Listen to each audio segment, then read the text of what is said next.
네, 여러분. 자, 이번에는 그 두 번째 파트 시작하도록 하겠습니다.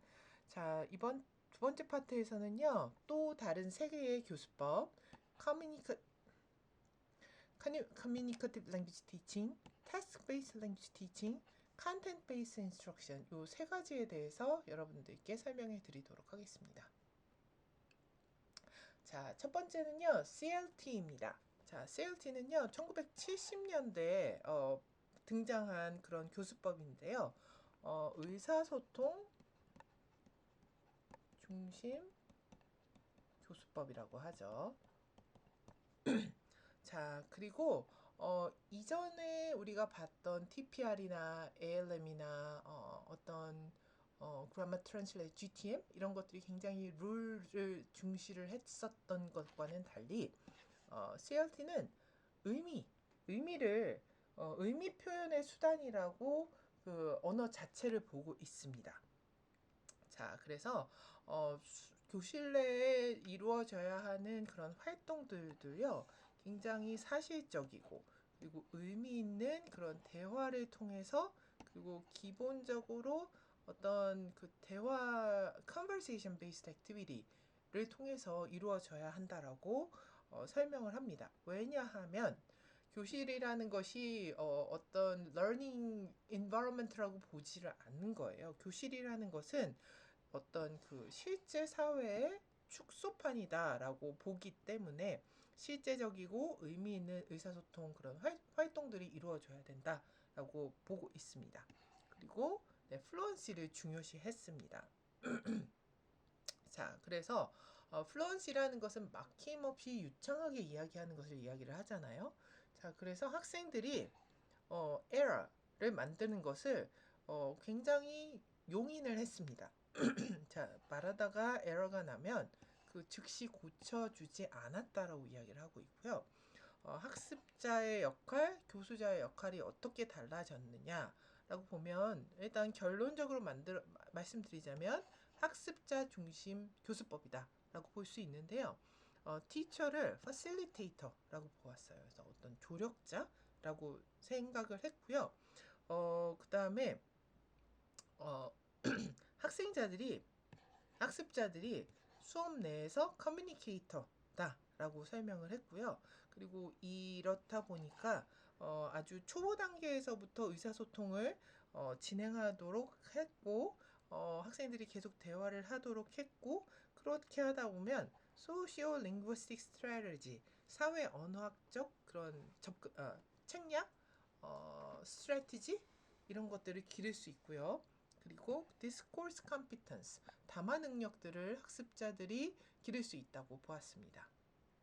자, 그러면 과연 learning procedure는 어떻게 이루어지고 있는지 한번 보도록 하겠습니다.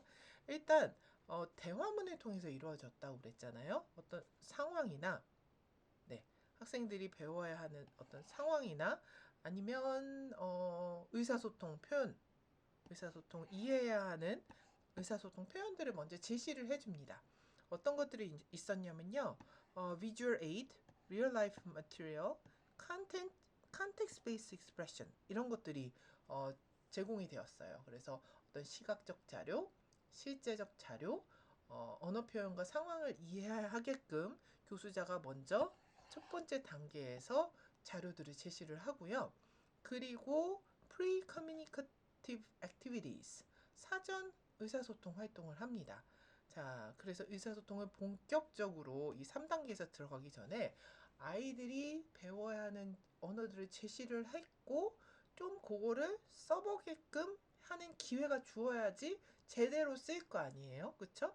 vocabulary, key sentence structure 이런 것들을 좀 연습하게끔 하고요. 그 다음에 communicative function 예를 들어서 function이라는 것은 이제 making request, giving advice 이런 것들 있죠. 이런 것들을 좀 이해하고 좀 설명하게끔 표현하게끔 하는 기회를 줍니다. 자, 그리고 마지막 단계 communicative 스테이지로 넘어가서는요. 어떻게 이것을 활용을 시키냐면 게임이나 interactive tasks, role play 이런 것들을 통해서 게임 어떤 활동, 역할극 이런 것들을 통해서 학생들이 이 앞에서 보고 연습하고 이런 것들을 통해서 세 번째 단계에서 본격적으로 의사소통 활동을 하게끔 하는 것이 CLT의 단계라고 보시면 될 것 같습니다. 자, CLT의 장점과 단점은 무엇이 있을 수 있을까요? 자, CLT는요, 학생들한테 의사소통을 기반으로 가르치는 거기 때문에, 예, lower proficiency level에게 적절하다고 여러분들 생각하시면 되고요. 그 다음에, 네, 교수자와 학생자 사이에 어떤 신뢰를 쌓기에 좋은 환경이다. 왜냐하면 교수자가 보여주고, 자료를 보여주고, 연습도 시키고, 본격적으로 이렇게 단계별로 이어나가는 학습으로 되어 있기 때문에 그렇다라고 보고 있고요. 자, 교수자의 역할은 가이드 해주고, 학생들이, feel comfortable 할 수 있게끔 그런 교실 환경을 만들어주는 게 교수자의 역할이라고 보시면 됩니다. 그리고 학습자들이 주로 커뮤니케이터가 되는 거라고 말씀드렸잖아요. 그래서 학습자들은 이런 커뮤니케이티브 태스크에 계속 인게이지 하면서 L2에 대해서 confident, independent 하게끔 된다라고 설명을 하고 있죠. 자, 단점도 있습니다. 자, target language하고 native language를 둘 다 알아야지 이제 교수자가 좀 가르치기 쉬운 것이 CLT라고 보시면 되고요. 트랜슬레이션이 좀 지루한 해질 수 있다라고 이야기를 하고요. 그리고 교수자가 굉장히 설계를 할 게 많아요. 그래서 보여줘야 되는 자료도 보여줘야 준비를 해야 되고 프랙티스도 시켜야 되고 어떤 최종적인 커뮤니케이티브 태스크도 다 짜야 되잖아요. 그래서 교수자에게 좀 플래닝할 것이 많다라고 보여주고 있고요. 그리고 교수자가 충분한 준비를 못해서 학생들을 잘 못 이끄는 경우에는 굉장히 애들이 뭘 해야 되는 거지, 이 태스크는 어떤 거를 하라는 거지, 어떤 표현을 써야 하는 거지, 이런 거를 잘 이해를 못하게 되면 좀 혼동이 올 수 있다라는 설명을 하고 있습니다. 자, 그래서 여러분들 라포라는 단어 들어보셨나요? 이게 프렌치인데 영어로 바꾸면 relationship이라는 단어예요. 그래서 관계성, 어떤 우리가 한국어로는 라뽀라고 많이 쓰시더라고요. 그래서 라포를 쌓는다. 그러니까 좋은 관계를 교수자와 학습자들이 형성할 수 있는 것이 CLT가 될 수 있다라는 얘기를 할 수 있습니다. 자, CLT 우리가 여러분들 이런 활동 많이 해보셨을 거예요. 아마 영어 학원 같은 데 가서 아니면 어떤 영어 회화 수업들 들으시면서 자, 스몰 그룹 액티비티로 이루어져서 쓸 수 있고요. 이런 short story, picture 보고 description 하게끔 하는 거 아니면 scrambled sentences 이게 무엇일까? 얘들한테 태스크를 주고 서로 이야기하게끔 하는 거. 그 다음에 describing picture, role playing 아까 나왔었죠? 어떤 게임 같은 것들 학습자들한테 시켜볼 수 있습니다.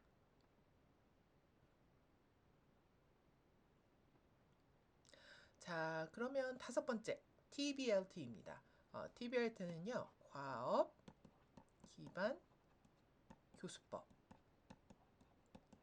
보시면 됩니다. 자, TBLT는요, 어떤 학생들이 의미 있는 그런 태스크, 과업을 완료하게끔 과업을 완료하게끔 하는 것인데요. 그 태스크라는 게 굉장히 실제적인 태스크를 이야기를 하는 거예요. 그래서 어떤 오센틱한 상황을 만들어주고 오센틱한 랭귀지를 주면서 학생들한테 그 태스크를 수행해서 언어 학습이 일어나도록 하는 것이 TBLT입니다. 자, 그래서 이 TBLT는 일단 Meaning Focused Learning이라고 보고 있습니다. 의미에 집중한다라고 이야기를 하는 거죠. 그래서 Real World Relevance가 있는 거, Ordering Food, Making Schedule, Solving Problems 이런 것들을 할 수 있는 어떤 태스크를 제시를 해주니까 그렇다고 보고 있고요. 그리고 결과보다는 과정 중심이다라고 이야기를 하고 있습니다. 자, 그래서 왜 그러느냐? 랭귀지 유즈를 좀 학생들한테 많이 시키는가요? 자, learner centered다. 학습자 중심이다. 왜냐? 학습자들이 열심히 활동에 참여해야 되기 때문에. 자, communication over accuracy. 플루언시를 강조한다는 이야기겠죠. 자, 그래서 error correction 이거는 네, 괜찮다. 어느 정도 용인한다. 라고 우리가 볼 수 있습니다. 자, 여러분들 이 여러 가지 TBLT 모형이 있는데요. 윌리스의 1996년 모형을 한번 가져와 봤습니다. 자, 프리테스크 단계에서는요. 학습자들이 수업에서 배워야 할 토픽이나 태스크를 제시를 해줍니다. 이런 토픽을 할 거고 이런 태스크에 대해서 할 거야. 그러니까 살짝 힌트를 주는 거예요. 자, 태스크 사이클에서는 여기서 이제 어떤 자료들도 받을 거고 태스크에 대한 설명도 들을 거예요. 자, 본격적으로 태스크를 합니다. 자, 태스크가 완료되면 무언가를 계획을 해요. 그리고 나서 그 계획한 것에 대해서 리포트를 하게끔 하는 거예요. 자, 3단계는 language focus 단계입니다. 그래서 학습자들이 어떤 리플렉션을 통해서 본인이 했던 바라에 대해서 어널리시스를 한번 해보고 그 어떤 이 단계에서 내가 accuracy가 부족했던 것들이 있으면 practice를 통해서 그거를 보완하는 것이 language focus 단계입니다. 자, 각 개별 단계들을 한번 살펴보면요. 프리테스크 단계에서는 교수자가 토픽 태스크에 대해서 보여준다고 말씀을 드렸죠. 교수자는 주제에 대해서 소개하고 정의를 하고 네, 관련 배경 지식이 있으면 딱딱딱 액티베이션 활성화 시켜줍니다. 자, 그리고 학습자들이 이제 태스크 사이클로 넘어가기 이전에 태스크를 fully understand 했는지 그거를 계속 확신을 시켜줘야 되고요. 그리고 그 확신시켜주는 방법 중에 하나가 비슷한 과업을 짧은 걸 한번 보여줍니다. 너네 이런 거 알지 않니? 하면서 살짝 연습을 시켜주는 그런 방법으로도 제시가 되기도 합니다. 자, 학생들은 무엇을 하느냐? 이제 이런 토픽이나 태스크를 소개해주는 단계에서 필요한 단어나 어구 같은 것들을 좀 애들한테 배경 지식을 활성화해서 좀 가르쳐 줄 수가 있어요. 그러면 이것들을 내가 요번에 태스크를 하면서 알아야 되는 거구나, 사용해야 되는 거구나, 이런 거를 좀 적어 놓을 수 있고요. 자, 그리고 개인적으로 이제 이런 것들을 통해서 적어 놓는 것이 이제 과업 준비의 단계라고 볼 수 있겠죠. 그래서 어휘 활성화, 브레인스토밍, 분류하기, 다른 것 고르기, 그림과 단어 연결하기, 기억하기, 마인드맵 이런 것들로 가르칠 수 있고요. 그런데 새로운 형식의 언어를 제시를 하지 않습니다. 그러니까 배경 지식의 활성화라고 이야기했잖아요. 학습자들이 이전에 알았던 거를 두들겨서 네, 좀 설명해 주는 단계라고 보시면 될 것 같아요. 자, 두 번째, 태스크 사이클입니다.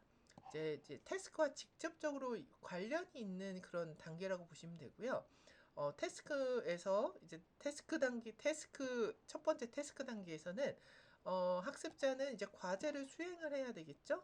어떤 개별 짝 그룹 활동으로 이제 과제를 수행하고 그리고 아까 액티베이트 스키마 한 것 이런 것들을 써서 할 수 있겠고요. 그럼 교수자는 아이들이 계속 커뮤니케이터가 돼서 이야기를 하면 그 수행 과정을 좀 살펴보는 역할이라고 생각하시면 됩니다. 그리고 학생들이 좀 틀려요. 근데 우리가 앞에서 에러에 대해서 어느 정도 용인을 해준다 라고 말씀을 드렸었잖아요. 자, 학생들이 원하는 경우에만 이런 것들을 알려줍니다. 애들이 모르는 표현, 틀렸던 표현, 선생님 이건 어떻게 얘기를 해요? 이렇게 물어보면 그때 알려준다. 이렇게라고 보시면 되고요. 그러다 보니까 이제 그렇게 해서 학생들을 계속 discourage 시키지 않고 encouraging 시키는 그런 단계라고 보시면 됩니다. 자, 플래닝. 두 번째 플래닝으로 넘어가서는요.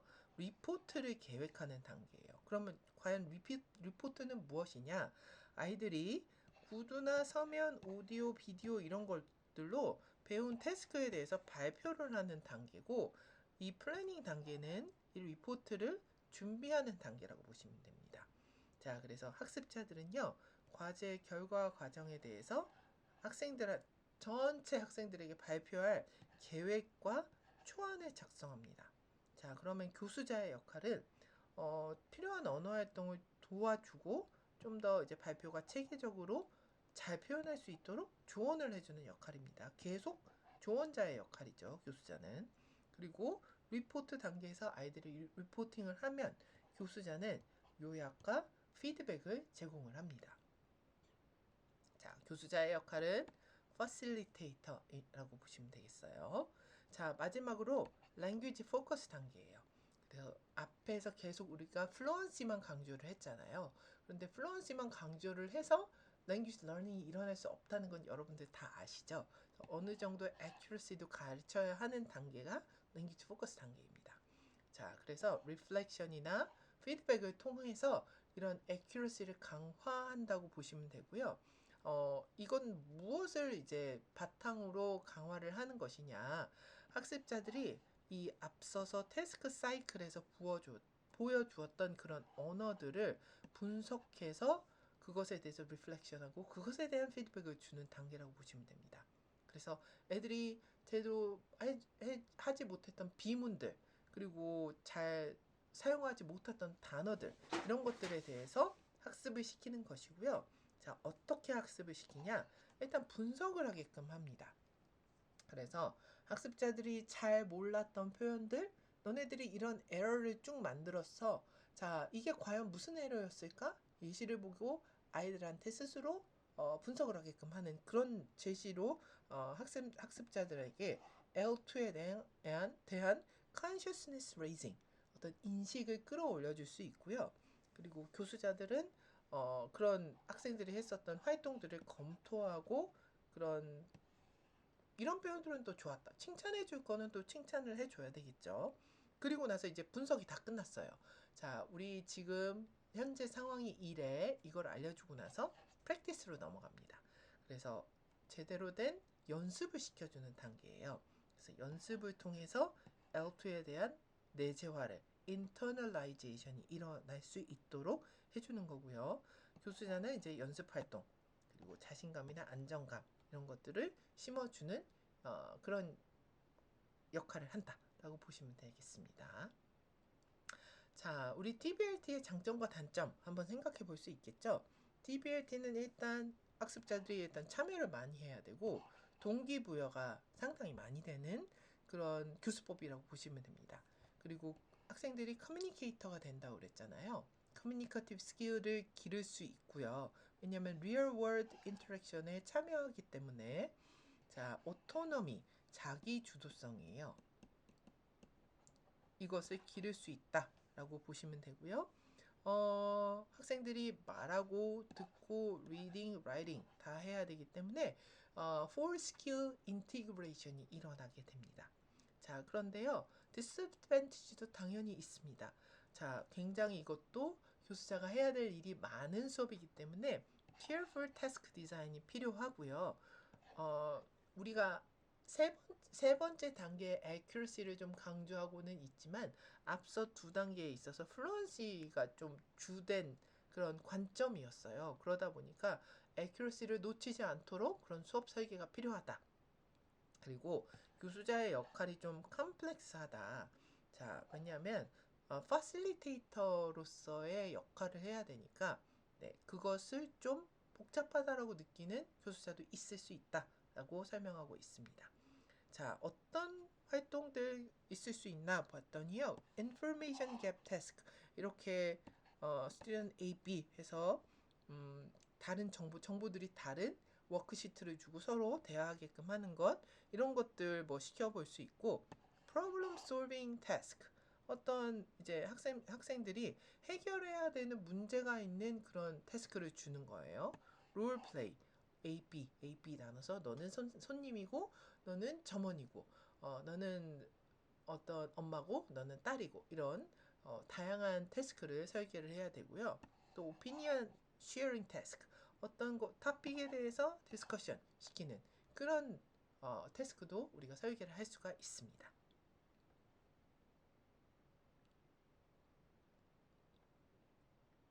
자, 마지막으로 여섯 번째 CBI, Content Based Instruction입니다. 내용 중심 교수법이에요. 자, 내용이라는 것은 과연 무엇을 이야기를 하는 걸까요? 처음에 이 CBI는요, 캐나다 퀘벡에서 1965년도에 이런 프랑스어 몰입 프로그램으로 시작을 합니다. 자, 그래서 퀘벡 지역이 어떤 지역이었었냐면요. 프랑스어가 공용어였어요. 그래서 영어를 제대로 써야 되는데 어, 프랑스어가 공용어였었고, 근데 이제 그 안에서 영어를 쓰는 프로그램을 만드는 것이 이제 어, 교수 학부모들이 요구를 했었던 사항이었었던 거예요. 자, 그래서 학생들에게 이런 자연스러운 언어를 학습시키기 위해서 도입된 프로그램이었었습니다. 자, 그래서 이것의 결과를 한번 봤더니 그 결과가 상당히 긍정적이었다라는 그런 결과가 있었습니다. 그래서 학생들이 speaking, writing proficiency가 native like level까지 올라갔다. 자, 그런데 학생들이 네, 반대로 근데 이제 다 좋지는 않았었기 때문에 좋지는 않았어요. 쓰기 어, 쓰기 같은 수행은 원어민 가치는 되지 않았습니다. 그렇지만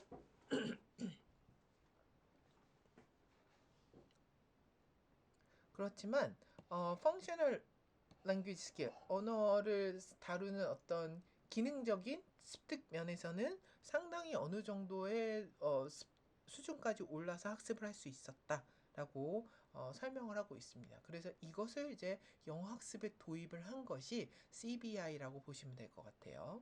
자, CBI에서는 가르쳐야 되는 게요, 두 가지예요. 컨텐츠도 가르쳐야 되고요, 랭귀지도 가르쳐야 됩니다. 자, 그래서 이것을 컨텐츠에 좀 집중해서 가르치는 교수법의 경우에는 토럴 이머전이라고 보고요. 랭귀지에 좀 집중된 것으로 넘어갈수록 partial immersion, sheltered courses, adjunct model, theme-based courses 이런 식으로 그 CBI를 다루는 표현들이 많이 있습니다. 자, 그러면 과연 어떤 관점인지 한번 볼게요. 자, 랭귀지 러닝을 어떤 컨텐츠를 오센틱 컨텐츠를 가지고 가르치는 거예요. 그러니까 과학이나 역사나 어떤 사회 과목들 이런 것들을 가져와서 음악, 미술 이런 거를 가져와서 가르치기를 하거든요. 이런 실제 우리가 다른 교과에서 가르치는 과목들을 영어로 가르치는 것이 CBI라고 여러분들이 이해하시면 될 것 같습니다. 자, 그래서 이런 교과 과목들을 영어로 가르치는 거기 때문에 굉장히 학습 자체가 meaningful 할 수밖에 없을 거고, 그 다음에 language proficiency 하고요. 이런 교과 과목에서 배워야 하는 인지적 스킬, 이런 것들을 두 개나 배울 수 있는 것이 CBI라고 생각을 하시면 됩니다. 과학을 영어로 배운다. 그러면 우리가 과학에서 배우는 용어들 있죠. 무슨 광합성, 이런 것들을 또 photosynthesis 이런 용어들도 배우면서 어떤 과학적 그런 지식도 얻을 수 있는 그 두 가지 어, 돌 하나로 두 마리 새를 잡을 수 있는 그런 효과가 일어나는 수업이라고 볼 수 있고요. 첫 번째로 이제 교수자가 해야 되는 거는 당연히 무엇을 가르쳐야 될지를 먼저 찾아내야 되겠죠. 이 과목에서 영어로 무엇을 가르칠 것이냐. 그래서 어떤 아티클이나 비디오나 리얼 라이프 토픽스 이런 것들을 다 교수자가 찾아내야 됩니다. 그리고 이제 첫 번째로 가르쳐야 되는 게 당연히 하겠지만 vocabulary나 key concept들을 알려줘야 되고요. 그 다음에 이제 content exploration으로 넘어가게 됩니다. 그래서 어떤 지문이라든지 학습자들이 해야 되는 과업들을 주게 되겠죠. 그래서 학생들이 읽고 듣고 어떤 것들을 보면서 그 과업에 대해서 교과 과목에 대해서 영어로 학습하는 것을 이야기를 합니다. 자, 장단점이 무엇이 있는지 한번 보겠습니다. 일단 장점은요. 굉장히 학습 자체가 meaningful, engaging 할 수 있고요. 그 다음에 critical thinking, 비판적 사고 이걸 학습자들이 할 수 있다라고 보고요.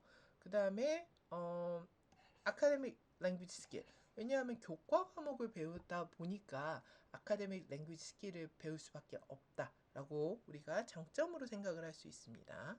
자, 그런데 단점도 있겠죠. 자, 교수자가 교과 과목을 교과 과목이 어떻게 이루어지는지도 봐야 되고 할 게 많습니다. 그리고 학습자들의 language proficiency도 영어 능숙도도 우리가 생각을 해야 되잖아요.